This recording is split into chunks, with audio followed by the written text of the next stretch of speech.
Welcome into another edition of WRAL Triangle Lane 2. I'm Mark Bergen. He's Luis Fernandez. Luis, I am very, very jealous of you. Some people might think there's not a lot of sports going on. We get two teams from the United Kingdom in our backyard in Chapel Hill, and you get to be boots on the ground this week when Chelsea takes on Wrexham in Chapel Hill. Yeah, I'm pretty pumped. I'm gonna be there on Wednesday. Also, we're doing some coverage of the training that they have open to the media on Tuesday as well for both Chelsea and Wrexham. So yeah, it's gonna be fun. I mean, it's really, I think, rare that a place like Chapel Hill gets an opportunity to host two clubs like this. So I'm pumped. Should be some good football before actual football starts happening later on this season. One thing I wanted to ask you, Luis, you are a UNC alum. Did you ever have anything like this, whether it was at Kenan Stadium or elsewhere, to say a sporting event in a non-traditional setting during your undergraduate years at UNC? You know, I'm trying to think, and I don't think so. Like, truly, I feel like this was one of the, like, this is a very rare occurrence. I mean, there are plenty of things that kind of get thrown into the mix, from like events perspectives, right? Like concerts and things like that. But no, this feels a bit rare. So it's very exciting for the whole, Triangle area, because it's close enough. And I'm sure there are going to be a lot of people who are coming from outside of North Carolina to watch some of their teams, like, Chelsea and Wrexham both going on this US tour, essentially getting some different teams. And this is the beginning of this tour for both Chelsea and Wrexham. So it's going to be bang, get this thing started well in Kenan Stadium.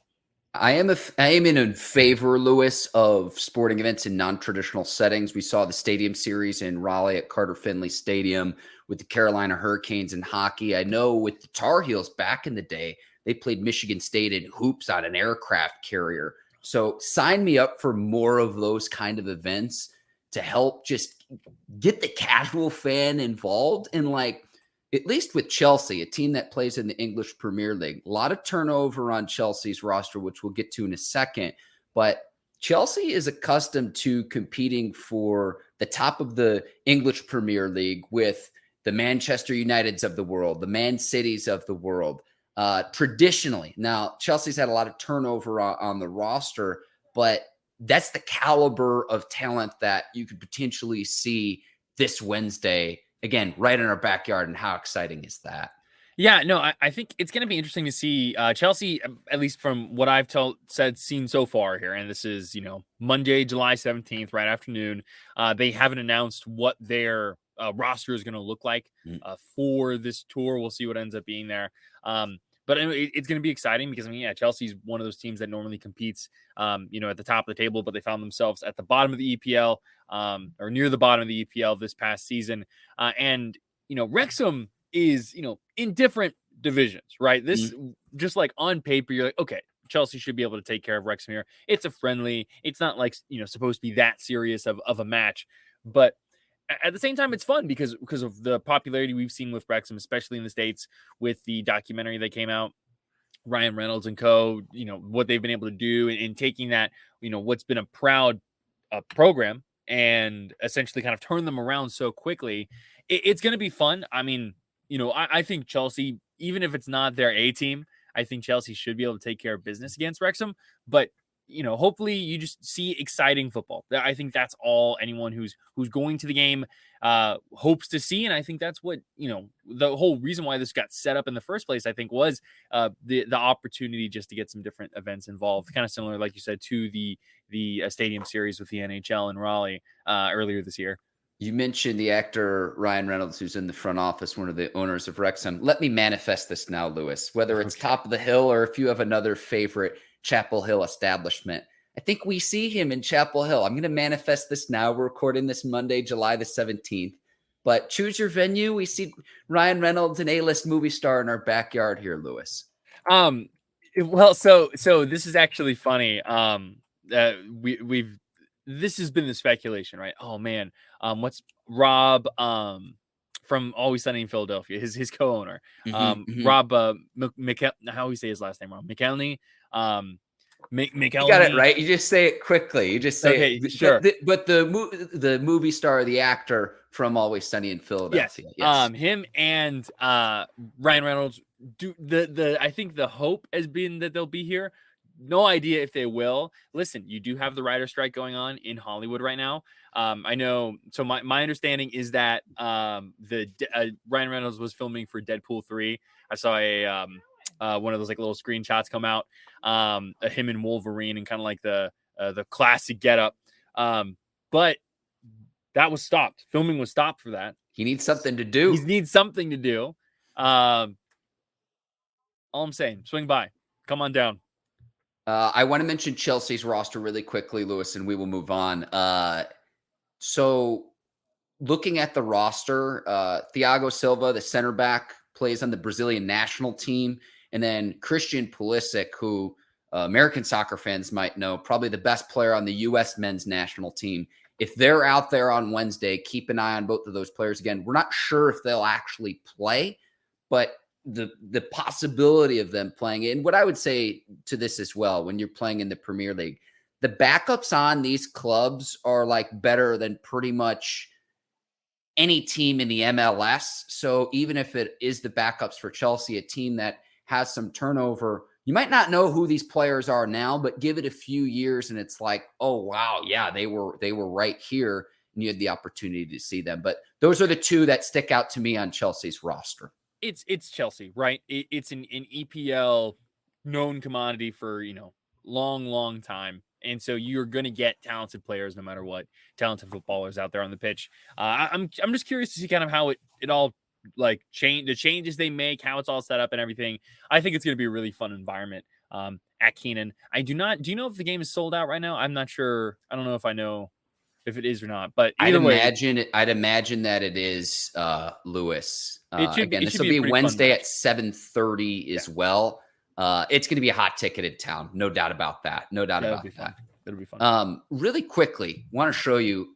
I had the opportunity to tour Stamford Bridge about a decade ago, Lewis, and they weren't in season, but this is where Chelsea plays in London.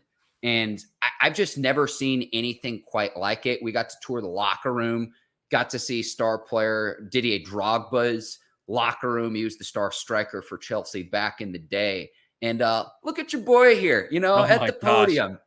It's wonderful time, Lewis. They were not in season, which is why we toured Stamford Bridge, but fond memories of being across the pond. And soccer, as they call it, football in Europe, it's like religion there. I think what I'm gonna do this. How old were you in this picture, by the way? Oh, I'm a young man here. I think I'm 18 years old. Wow, look at that. That's funny. I think what I'm gonna try and do this college football season, and really just NFL football season and all that stuff is try and sneak in soccer / football terms in there. I'm gonna try and call like some different NFL and college players like footballers throughout the course of the year and to see what people think. Some of the terminology is great, not gonna lie. But it's cool to see. Just having these different brands coming to Kenan Stadium. It's not as big of a deal personally as it would be for like the Stadium Series, just like locally and how it all is intertwined. But it's July. It's gonna be July 19th when the match actually happens. Not a whole lot going on at that time, and so it's just I think it's a really fun, cool opportunity for sports in the Triangle.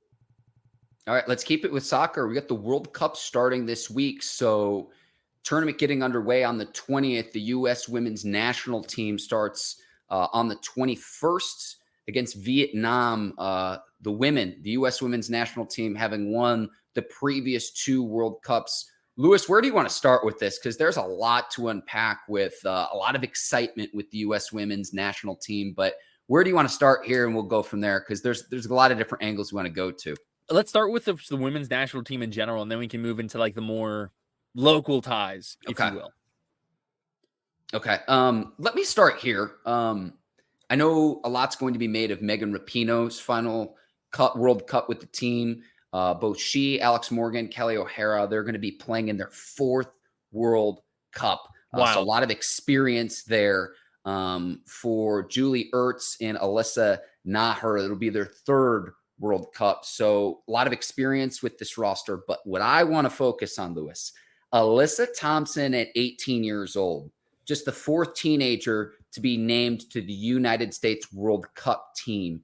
First teenager and the youngest women's soccer player in the tournament since 1995. She was the top overall pick in the NWSL draft. We're talking about the next generation of star soccer players for our country. Alyssa Thompson, keep an eye on her, and I can't wait to see what she can do on the pitch, again, at 18 years old. Trinity Rodman, too. Dennis Rodman's daughter is going to be really cool to see. 21 years old. She's someone who has already been is incredibly talented and has shown that ability in the NWSL. I'm excited to see what Trinity Rodman can do as well on the national team in the World Cup.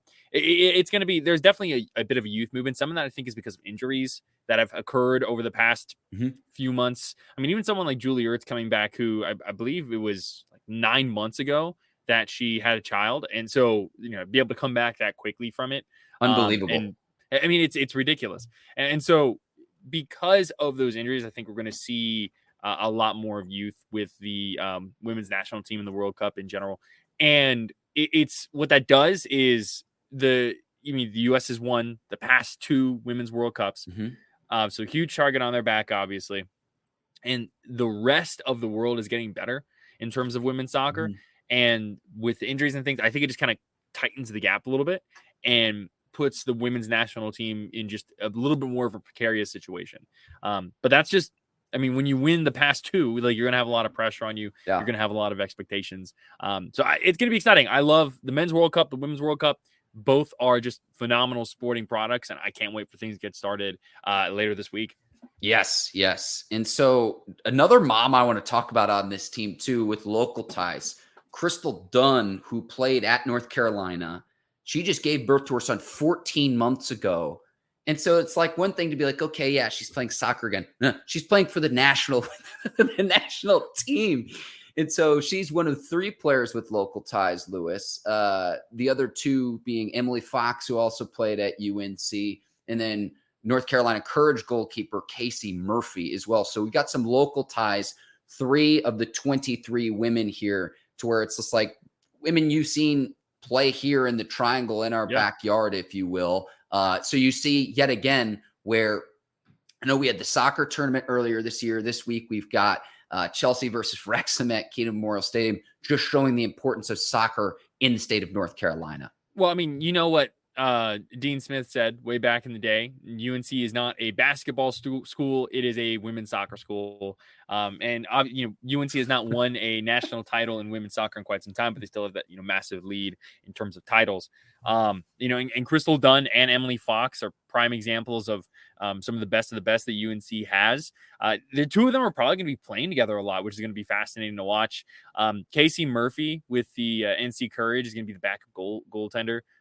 Goalkeeper for the U.S. women's national team. So cool to see her get involved as well. So you got some of those major U.S. women's national team ties, right? But there are also local players who are playing for different teams in general, right? Denise O'Sullivan, who is the NC Courage's captain. She is a part of the Irish team, making their first women's World Cup appearance ever. Keep an eye out for her because the Irish team, like I said, it's their first women's World Cup appearance ever. They are playing Australia, so one of the host countries, because it's Australia and New Zealand. They're playing Australia on July 20th, like one of the first, if not the first matches in the entire Women's World Cup. And then she actually got hurt in a friendly. It was a warm-up match between Ireland and Colombia that got called off after like 20 some odd minutes because it was apparently too rough, essentially. There was concern that she had broken her shin or fractured her shin in some way. She was taken to the hospital. And fortunately, it's been determined that she did not fracture. After x-rays and CT scans, it was determined that she did not fracture her shin, which is good. But her availability is still a little bit up in the air. She would be a massive piece for the Irish national team. So keep an eye out for her. And then we got a viewer email pointing this out to us. Sophia Harrison, she played at Slippery Rock, excuse me. Slippery Rock in college. She apparently lives in Fuquay now and is a member of the Philippines national team. And then you also have the courageous Caroline. She is a member of the Brazilian national team, and she's been incredibly impressive as well. So it's fun because, right? I mean, I know you and I are not, the world's biggest soccer experts or anything like that, but we are now, Lewis. We are now, because it's fun to see how this area kind of can shapeshift a bit when needed, and just a reminder of having a NWSL team in the area, a USL team, the continuing growth of the youth soccer dynamic in the area as well. You have Charlotte FC, obviously, with MLS up over in Charlotte. I don't know. It's fun, especially when you get a chance to kind of mix it up a little bit and see, all the incredibly talented women's soccer players that are from North Carolina and from this area. That Charlotte atmosphere, Lewis, just looks like a raucous atmosphere. Yeah, it looks in like the fun. best way. It looks in the like best fun. way. So the Women's World Cup gets started Thursday. You can watch on Fox 50. U.S. Women's National Team, they get underway Friday. So again, against Vietnam, they'll open the tournament. Lewis, this is going to be awesome to watch. And it provides a great void for us as well as we wait between now and the start of football season, American football, if you will. But keeping in non-traditional sports, Lewis, Wimbledon this weekend was fantastic. Like, it was wonderful. Sunday wrapping up, Alcaraz taking care of Djokovic in the final. Alcaraz, 20 years old, signaling of a new era in tennis because the Joker, Rafael Nadal, and help me out here, Roger Federer, kind of signaling a new era. I did not realize Novak Djokovic, 36 years old. He hadn't lost in center court at Wimbledon in more than a decade, Lewis. So quite a run it's been for the Joker. But Alcaraz being able to rally back after losing that first set. And then for me, again, as a casual fan, I knew that the stakes of this was in that fifth set. The Novak Djokovic racket smash in the fifth set, the fury of it. It's just like, it showed the level of intensity on Sunday and what capped off what's been a terrific Wimbledon tournament, both men's and women's. Yeah, I mean, when I think it too, it's like the context of Djokovic's Grand Slam totals and the history involved with him and Federer and all of that. And then you finally you have this kind of changing of the guard a bit, not entirely. Like, I mean, Djokovic had a quote earlier in the tournament that he said, he feels like 36 is the new 26. Like, Novak Djokovic is not going anywhere. Like, just to make that entirely clear. But I saw the graphic where it was I think in however many years it's been, the past only four men have won the men's Wimbledon Grand Slam, and it was Federer, Nadal, Djokovic, and Andy Murray. And so to have someone new, someone so young coming in is awesome. Nike did not miss. They were ready to go with the ads already to make sure, talking about don't be a part of an old era, create a new era, all this stuff where I'm scrolling Instagram and I see the ads. I'm like, oh man, that's so cool. That's hype. I need to play tennis. So now that's just, I mean, that's what Nike does. But no, it's fantastic to see the changing of the guard a bit, to see new players coming in and making the case for why they deserve to be considered amongst the best in the world. Sunday's final, Lewis, came down to that second set where Djokovic wins the first set. And it's like, okay, is he going to do it yet again? He has 23 Grand Slam titles, and it's an 85-minute second set. And Alcaraz rallying back. And that, to me, something changed there at that moment in the match on Sunday. But I was texting my buddies, and it's just listen, if you haven't already, flip on the Wimbledon final and thank me later. Right. Yeah, exactly.